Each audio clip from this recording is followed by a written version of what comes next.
নমস্কার বন্ধুরা, সম্পূর্ণ একটা নতুন ভিডিও নিয়ে আপনাদের সামনে হাজির হয়েছি।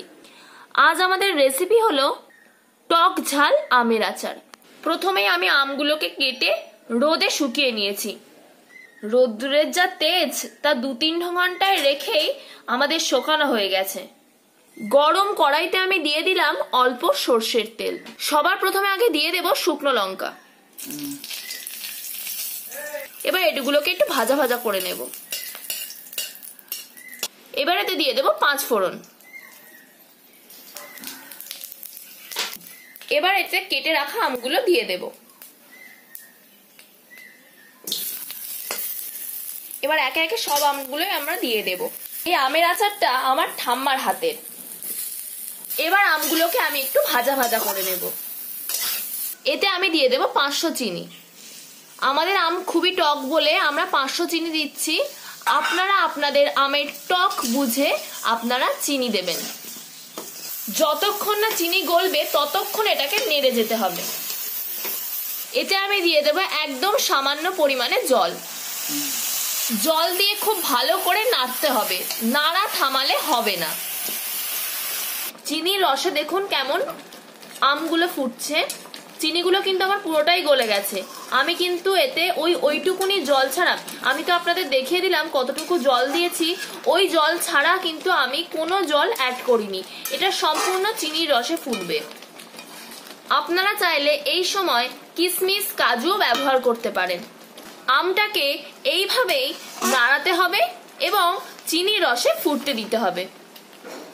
এতে আমি দিয়ে দেব তেজপাতা। এবার তেজপাতাটাকে ভালো করে এর সাথে মিশিয়ে নিতে হবে, অর্থাৎ নাড়িয়ে নিতে হবে।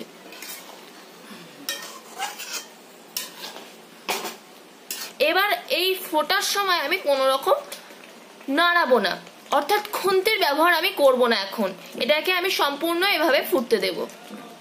এটা দেখুন আমার কি সুন্দর ফুটছে। এটাকে আমি এইভাবেই ফুটতে দেব আরো 20 মিনিটের জন্য। এখনো শুকাবে এটা। দেখুন এখনই কত সুন্দর রস ঢুকে গিয়েছে আমগুলোর ভেতরে। দেখুন রস ঢুকে গিয়েছে। এখনো পুরো কিন্তু শুকিয়ে যাবে, শুকিয়ে একদম মাখো মাখো হয়ে যাবে।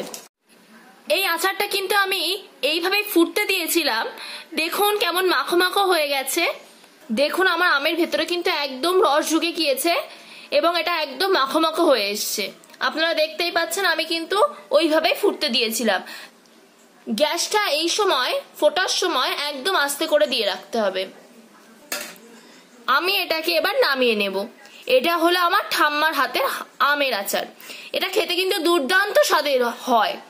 এটা আপনারা হয়তো কম বেশি সবাই করতে পারেন, কিন্তু আমার ঠাম্মার হাতের আমের আচারের মতন স্বাদ যে হবে না এটা আমি 100% শিওর।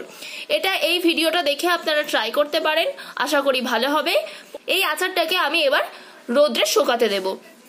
দেখুন এটা আজকের আচার। আমার ঠাম্মা কিন্তু আরো আচার বানিয়েছে। দেখুন আপনারা আমার ঠাম্মা প্রচুর আচার বানিয়েছে।